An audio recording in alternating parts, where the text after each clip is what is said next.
Sa ngalan ng Ama, ng Anak, at ng Espiritu Santo. Amen. Sumainyo ang Panginoon. At sumaiyo rin.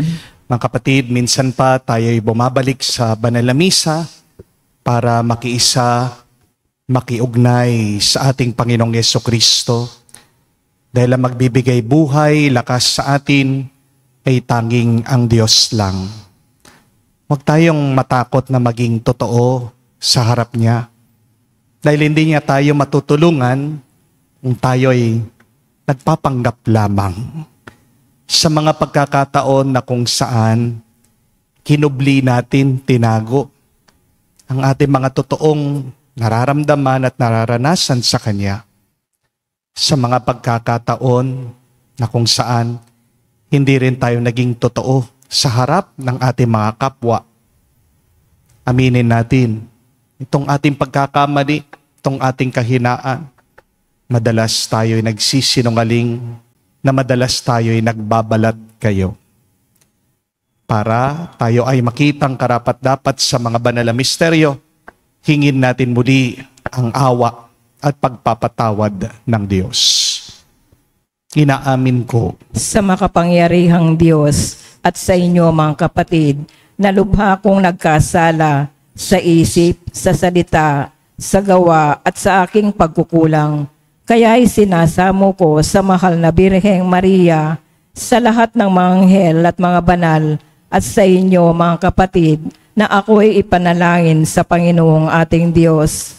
kaawaan tayo ng makapangyarihang Diyos, patawarin tayo sa ating mga kasalanan, at patnubayan tayo sa buhay na walang hanggan. Amen. Panginoon, kaawaan mo kami. Panginoon, kaawaan mo kami. Kristo, kaawaan mo kami. Kristo, kaawaan mo kami. Panginoon, kaawaan mo kami. Panginoon, kaawaan mo kami. Manalangin tayo. Ama naming makapangyarihan, lakas ka na mga walang inaasahan kung hindi ikaw. Ang pagluhog namin ay iyong pagbigyan sapagkat kami mga tao lamang. Napawang mahihina kapag iyong iniwan. Kaya naman kami lagi mong tulungan. Upang sa pagtupad ng iyong mga kautusan, ikaw ay aming mabigyang kasiyahan. Sa aming iniisip at ginagawa araw-araw, sa pamagitan ni Jesucristo kasama ng Espiritu Santo, magpa sa walang hanggan. Amen.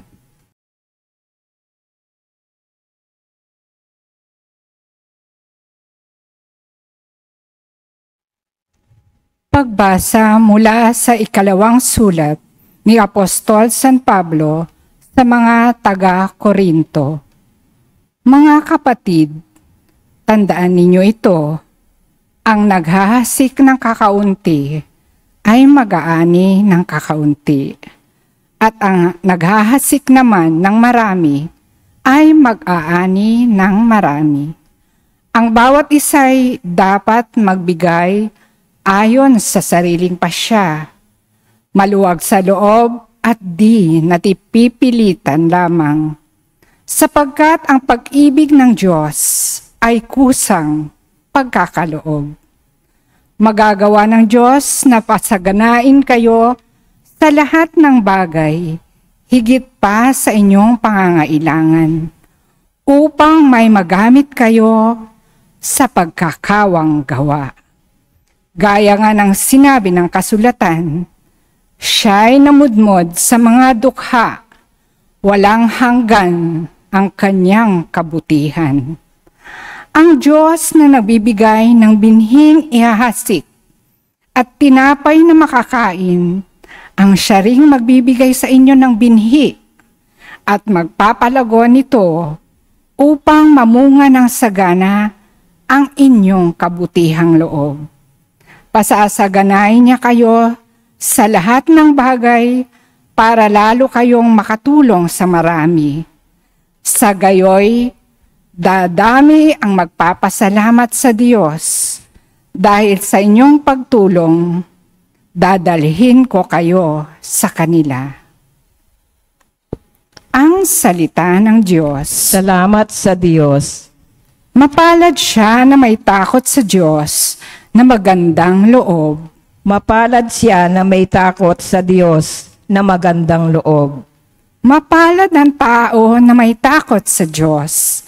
Siyang sumusunod ng buong alindog.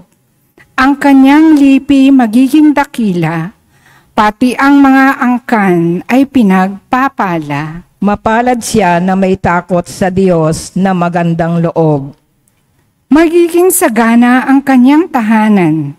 Katarungan niya'y walang katapusan. Ang taong matuwid may bait at habag. Kahit sa madilim, taglay ay liwanag. Mapalad siya na may takot sa Diyos na magandang loob. Mabait na lubha lalo sa mahirap. Ang pagiging matuwid ay di nagwawakas. Buong karangalan siya'y itataas. Mapalad siya na may takot sa Diyos na magandang loob.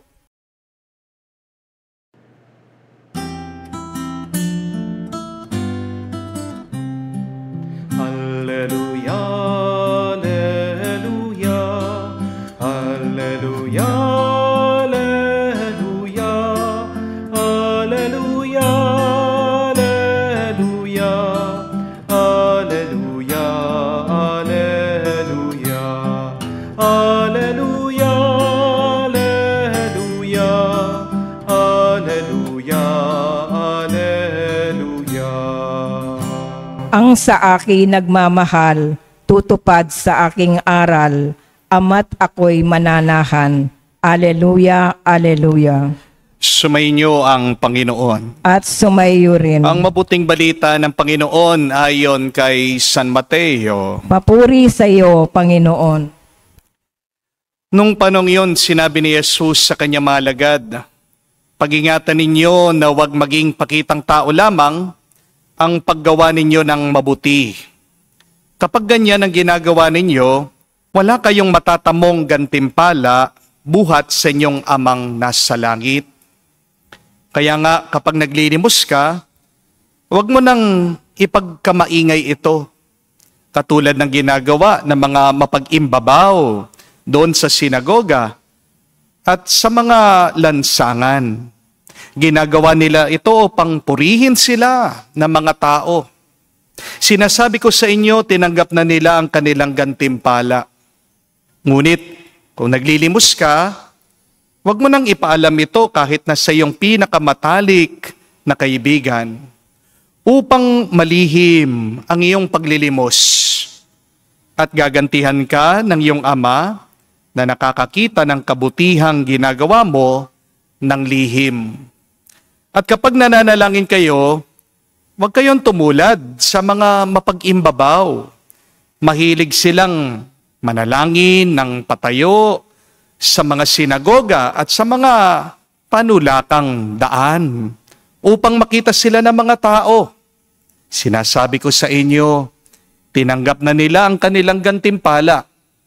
Ngunit kapag mananalangin ka, pumasok ka sa iyong silid at isara mo ang iyong pinto.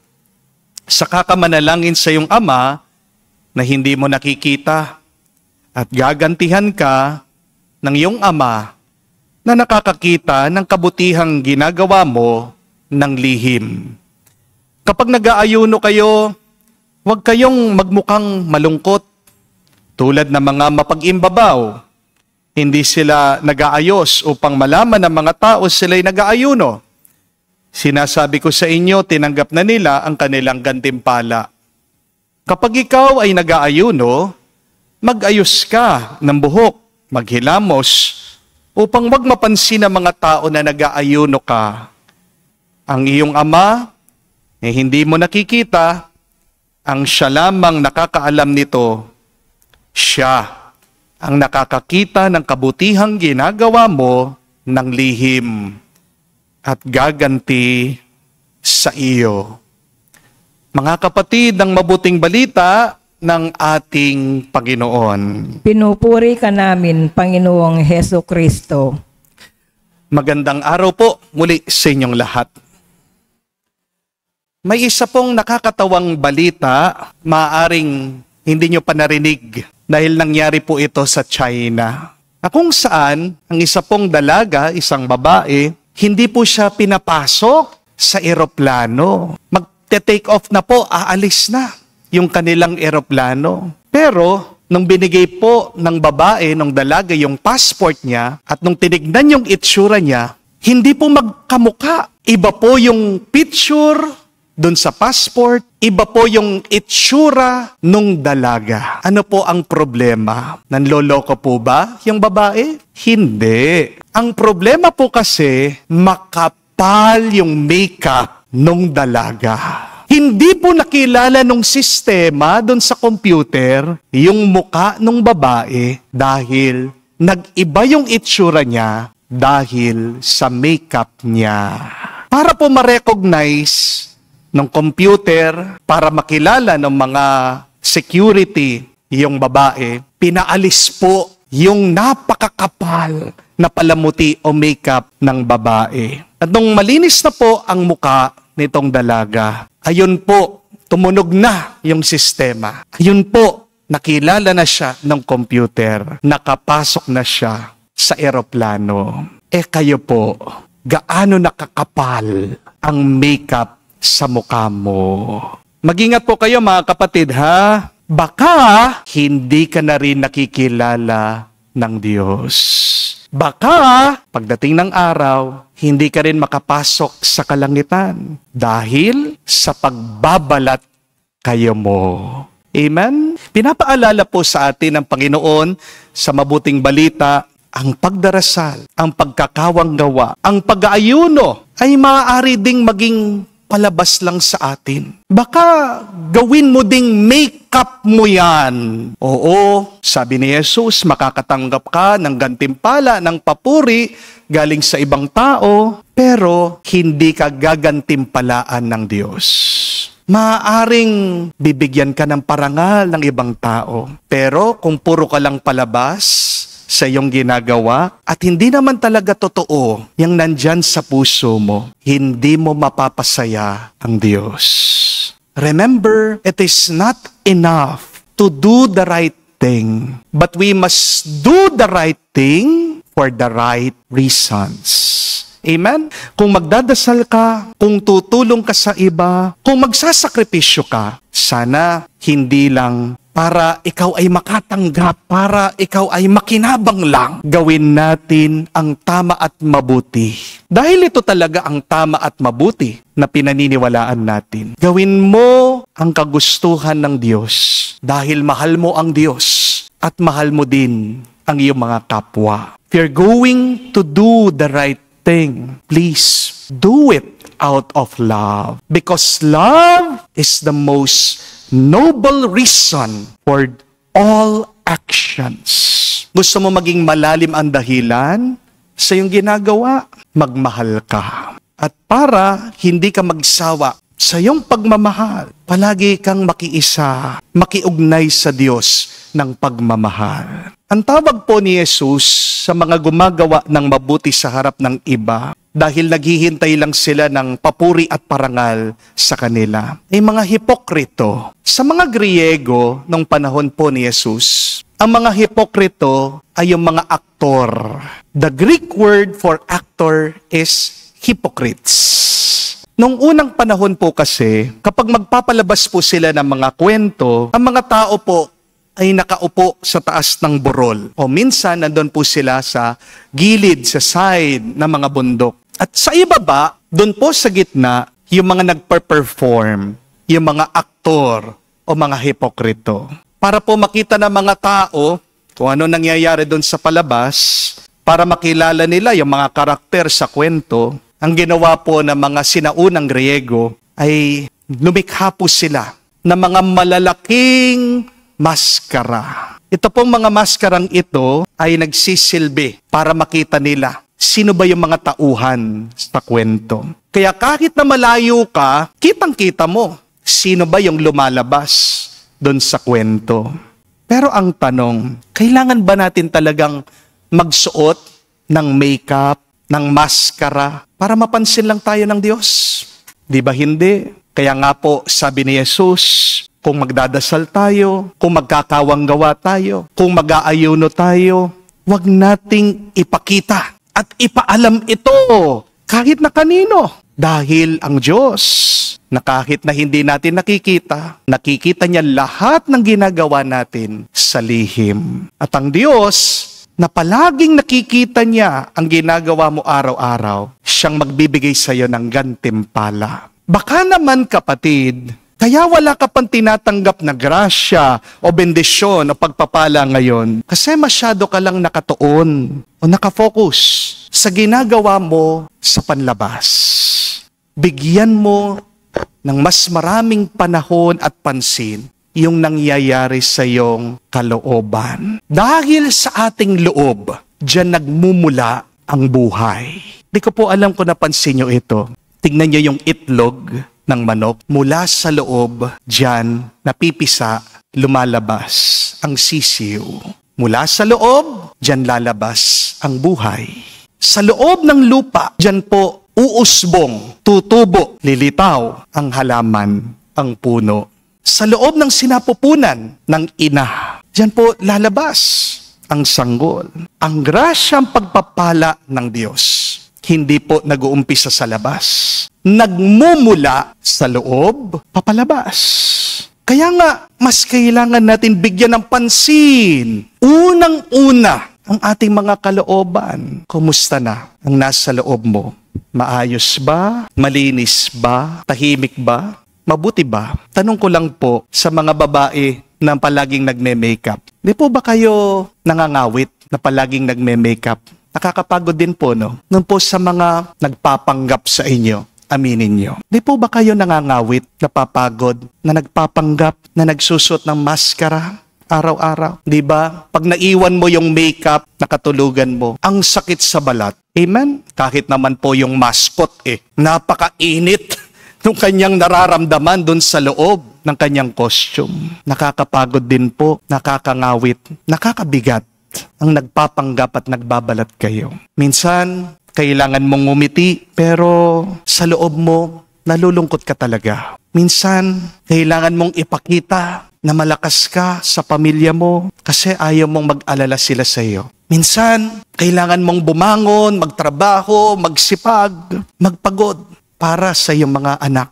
Kahit na gusto mong magpahinga. Minsan, kailangan mong magbigay kahit na wala ka na maibigay. Kasi nagmamahal ka. Kahit na ubos ka, maghahanap ka ng paraan para lang may maipakita ka. Opo, sa mundo, kailangan mong magpanggap para kumita ka, para matanggap ka ng iba, para mahalin ka ng mga tao. Pero, ito po ang mabuting balita. Kapatid, hindi mo kailangan maging hipokrito sa harap ng Diyos. Hindi mo kailangan magpanggap sa harap ng Panginoon. Para lang mahalin ka niya, mamahalin ka ng Diyos kahit na sino ka pa, kahit na anong ginawa mo, kahit na anong nararamdaman mo. Maging totoo ka lang sa harap niya. Magiging magaan ang buhay mo. May kaibigan po ako, yung kanyang anak, nagsiman. Pero pagkatapos po matapos ng anak niya, pumasok ulit, nag-enroll ulit. Ang gusto po talaga ng bata, maging architect. Napakabigat po ng damdamin. Nalulungkot yung nanay, sabi, nasayang yung pera, nasayang yung oras. Sumagot yung bata, pinagbigyan lang kita, ma. Kasi gusto mo magsiman ako. Pero hindi ako masaya. Tingnan niyo po, may paghihirap, may pagdurusa, dahil merong hindi naging totoo. Wala nang ibang pinakamasarap na karanasan natin bilang tao kung hindi yung maging totoo lang tayo, lalong-lalo na sa harapan ng Diyos. Yung sabihin mo, yung gusto mong sabihin, yung umiyak ka sa harapan niya dahil mabigat ng loob mo, yung maipakita mo yung kahinaan mo sa harapan ng Panginoon, nakakagaan po ng damdamin. Hindi po ba? Yung pagiging totoo sa Diyos, na walang tinatago, yung napakalaya mo. Kasi alam mo, hindi ka naman huhusgahan ng Diyos. Yung kaibigan ko po na may problema sa kanyang mister, kahit na paano, nakumbinsihin ko po, nakausapin siya. Ayaw pong magpa-counseling nitong lalaki. May trust issue daw siya. Ang tanong ko po, nagdadasal ba siya? Sige, okay lang. Kung ayaw niya akong kausapin, kung ayaw niyang lumapit sa mga pari, sa mga pastor, Pero sana magdasal siya. At magdasal siya na taimtim. Kasi kung hindi niya kayang i-open up yung kanyang sarili sa iba, kahit sa Diyos lang, buksan niya yung problema niya sa Diyos at pagkatapos makinig siya kung ano ang gustong sabihin ng Panginoon sa kanya. Dahil hindi siya matutulungan ng Diyos kung magtatago lang siya, kung ililihim niya yung tunay niyang nararamdaman at nararanasan. Kaya kapatid, ugaliin niyo po, maging totoo palagi sa Diyos. Kapag mahina ka, palalakasin ka niya. Kapag nalulungkot ka, pasasayahin ka niya. Kapag sukong-suko ka na, bibigyan ka niya, bubuhayin niya ang iyong pag-asa. Remember that, my dear friends. Always be true before God. Do not be afraid to show your weakness before the Lord. Because when you are weak, you will find strength in Him. When you are sad, you will find joy in Him. When you are confused, you will find peace and clarity in Jesus Christ our Lord. Remember this, there is a blessing in revealing your true self before God. There is grace always in being true before the Lord. Tandaan niyo po mga kapatid, hindi mo naman kailangan maging maganda, maging perpekto, maging gwapo, para mapansin ka ng Diyos. Hindi mo kailangan laksan ang boses mo para marinig ka lang na may kapal. Hindi mo rin naman kailangan ipakitang mabait ka para maawa ang Diyos sa'yo. Gusto niyo po na mapansin kayo ng Diyos? Gusto niyo na mas pagpalain pa kayo ng may kapal? 3 T ang isuot niyo dyan sa inyong mga puso at damdamin. Una, maging totoo ka. Pangalawa, maging tapat ka. At pangatlo, maging taimtim ka palagi sa Kanya. Isuot niyo po ang 3 T dyan sa inyong mga kalooban, dyan sa inyong puso. Huwag lang sanang maging maganda o mabuti ang mukha mo. Kung hindi yan unang-unang tinitignan ng Diyos, ang ating mga puso, ang ating mga kalooban. Ang mas katutuwa ng Diyos, pag wala ka ng makeup, wala ka ng maskara, kahit na marami kang pagkakamali, pero dahil nagiging totoo ka sa Kanyang harapan, makikita mo, kapatid, mas magiging magaan ang iyong buhay. Diyan magbubukas ang langit, pagpapalain ka niya. Di lang ngayon, kundi hanggang sa magpa sa walang hanggan. Amen.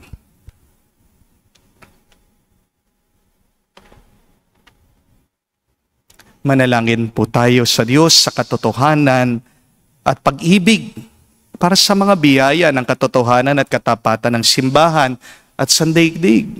Ating sabihin, Panginoon, dinggin mo kami. Panginoon, dinggin mo kami.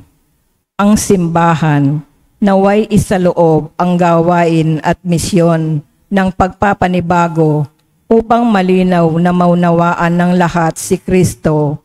Manalangin tayo sa Panginoon. Panginoon, dinggin mo kami. Ang mga pari at mga relihiyoso, naway maging mga masigasig na tagapagpahayag ng Ebanghelyo sa pamamagitan ng pagsaksi sa kanilang sariling buhay. Manalangin tayo sa Panginoon. Panginoon, dinggin mo kami.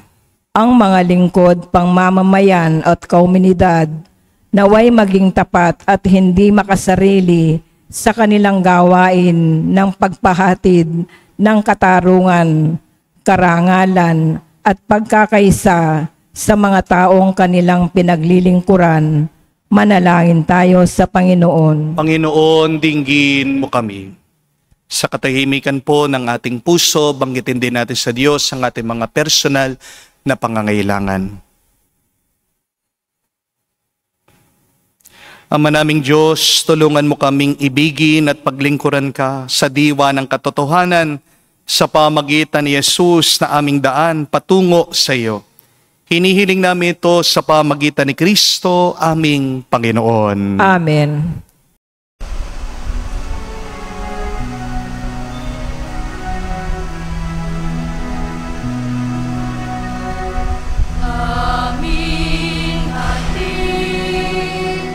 Alay na ito ang tinapay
Manalangin kayo mga kapatid, para ang ating mga paghahain ay kalugdan ng Diyos amang makapangyarihan. Tanggapin nawa ng Panginoon itong paghahain sa iyong mga kamay, sa kapurihan niya at karangalan, sa ating kapakinabangan at sa buong sambayanan niyang banal. Ama naming lumikha, kami ginawa mong may angking katauhan na dapat pakanin at pangalagaan ang iyong dinudulutan na banal na pakikinabang. Ipagkaloob mong kami huwag magkulang sa mga inuukol mo sa aming kapakanan. Sa pamagitan ni Jesucristo kasama ng Espiritu Santo, magpa sa walang hanggan. Amen. Sumainyo ang Panginoon. At sumaiyo rin. Itaas sa Diyos ang inyong mga puso at diwa. Itinaas na namin sa Panginoon. Pasalamatan natin ang Panginoong ating Diyos. Marapat na siya ay pasalamatan. Ama naming makapangyarihan, tunay nga marapat na ikaw ang aming pasalamatan. Kinalulugod mong likhain ang sanlibutan na iyong pinagbabago at idinarangal. Sa pamagitan ng iyong anak na kinalulugdan, kaya't utang na loob ng iyong tinatangi at ng mga banal na kapiling mo lagi, ang iyong paggiliw at pagkakandili. Kaya kaisa ng mga anghel nagsisiawit ng papuri sa iyo. Nang walang humpay sa kalangitan, kami nagbubunyi sa iyong kadakilaan.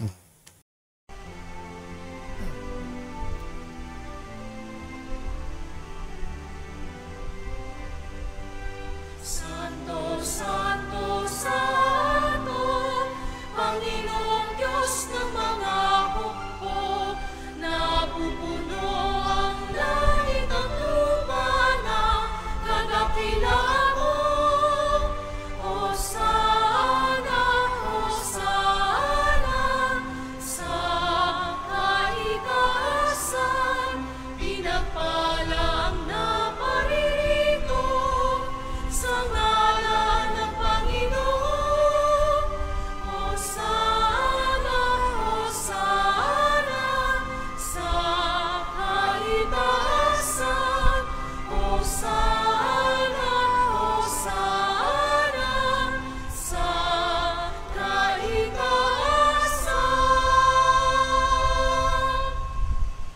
Ama naming banal, ikaw ang bukal ng tanang kabanalan.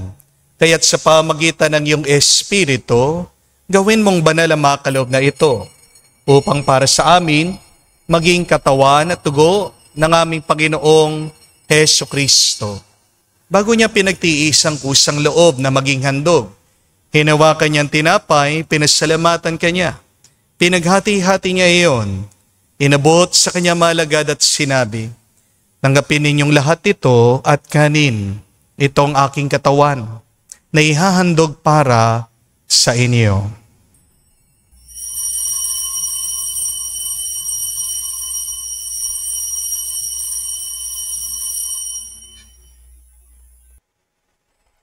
Gayon din naman na matapos ang hapunan, hinawakan niya ang kalis, muli kanyang pinasalamatan, inabot niya ang kalis sa kanya malagad at sinabi, "Tanggapin ninyong lahat ito at inumin, itong kalis ang aking dugo, ng bago at walang hanggan tipan, ang aking dugo na ibubuhos para sa inyo at para sa lahat, sa ipagpapatawad ng mga kasalanan. Gawin ninyo ito sa pag-alaala sa akin."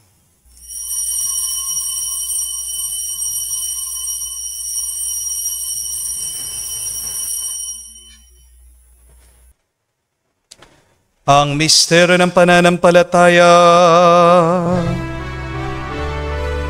Aming ipinahayag na namatay ang iyong anak, nabuhay bilang Mesiyas at magbabalik sa wakas para mahayag sa lahat. Ama, ginagawa namin ngayon ang pag-alaala sa pagkamatay muling pagkabuhay ng iyong anak. Kaya tinialay namin sa iyong tinapay nagbibigay buhay at ang kalis sa nagkakaloob ng kaligtasan. Kami nagpapasalamat dahil kami iyong minarapat na tumayo sa harap mo para maglingkod sa iyo. Sinasamo namin kami magsalo-salo sa katawan at dugo ni Kristo ay mabuklod sa pagkakaisa sa pamamagitan ng Espiritu Santo. Ama, lingapin mong iyong simbahan, laganap sa buong daigdig.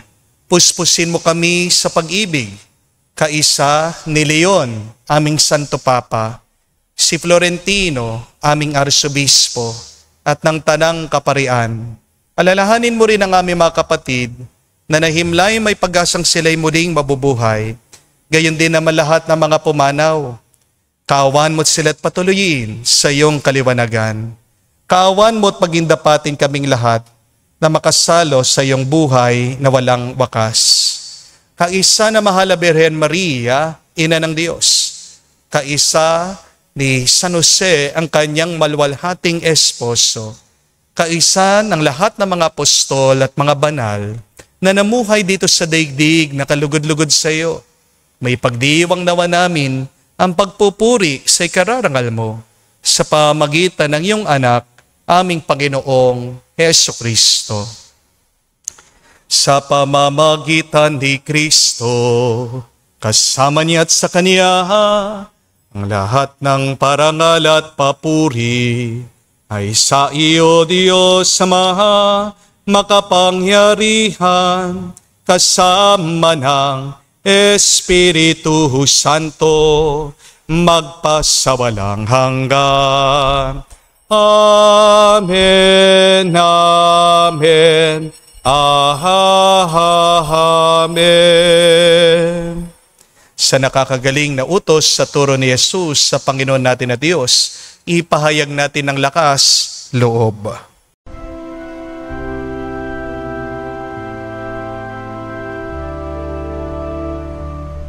Ama namin, sumasalangit ka, sambahin ang ngalan mo, mapasa amin ang kaharian mo, sundin ang loob mo dito sa lupa, para lang sa langit. Bigyan mo kami ngayon ng aming kakanin sa araw-araw, at patawarin mo kami sa aming mga sala, para ng pagpapatawad namin sa nagkakasala sa amin. At huwag mo kaming ipahintulot sa tukso, at iadya mo kami sa lahat ng masama. Hinihiling namin kami adya sa lahat ng masama, pagkalooban ng kapayapaan araw-araw, ligtas sa kasalanan, ilayo sa lahat ng kapahamakan, samantalang aming pinanabikan ang dakilang araw ng pagpapahayag ng tagapagligtas naming si Hesukristo. Sapagkat iyo ang kaharian at ang kapangyarihan at ang kapurihan magpakailanman. Amen. Panginoong Hesukristo, sinabi mo sa mga apostol, kapayapaan ang iniiwan ko sa inyo, ang aking kapayapaan binibigay ko sa inyo. Tungayan mo ang aming pananampalataya at huwag ang aming pagkakasala.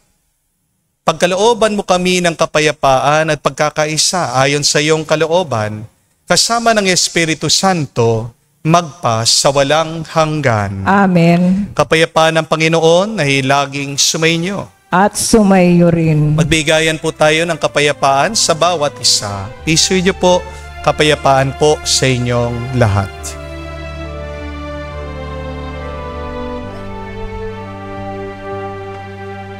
Kordero ng Diyos na nag-aalis ng mga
Mga kapatid, naririto ang ating Panginoong Jesucristo, ang Kordero ng Diyos.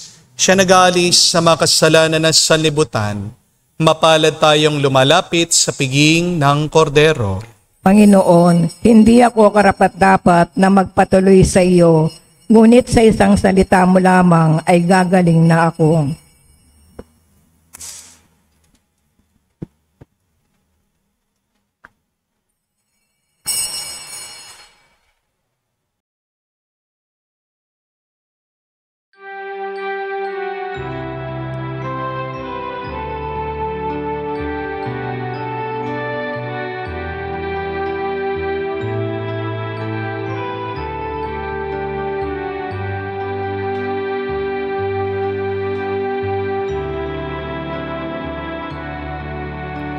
Alam mong pagkatao ko,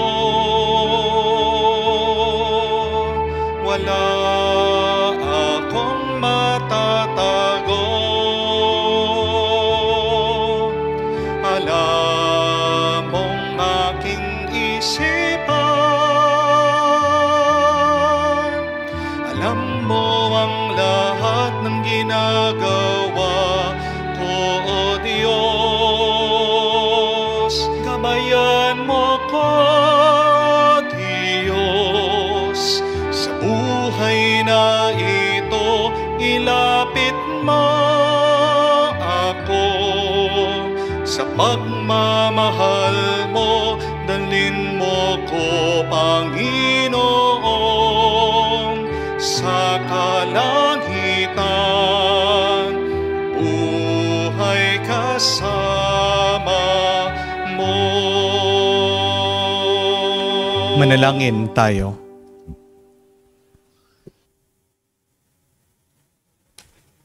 Ama namin mapagmahal, ang pinagsaluhan naming banal na pakikinabang na nagpapahiwatig ng iyong pakikisa sa tanang nariritong nakikipagdiwang ay magdulot nawa ng pagkakaisa sa iyong sambayanan. Sa pamagitan ni Jesucristo kasama ng Espiritu Santo, magpa sa walang hanggan. Amen. Kapatid, tandaan niyo po, hindi tayo makakatanggap ng pagpapala o gantimpala sa harap ng Diyos kung tayo ay nagpapanggap lang, kung tayo ay nagpapalabas lang, kung tayo ay nagbabalat kayo lamang. Mahihirapan ka kung hayaan mo manatili ang makeup mo o maskara dyan sa iyong panlabas.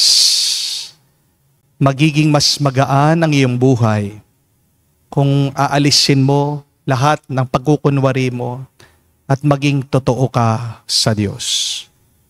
Magandang isuot sa ating puso. Bigyan mo ng pansin ang iyong kalooban dahil dyan magmumula ang buhay, ang grasya. 3 T. Ang katotohanan, ang katapatan, pagiging taimtim sa Diyos. Mga kapatid, naway sa iyong pakikiisa, pakikiugnay sa Diyos, magbigay sa iyo ng panibagong lakas, panibagong buhay. Sumainyo ang Panginoon. At sumainyo rin. At kayo'y basbasan ng Diyos makapangyarihan sa lahat.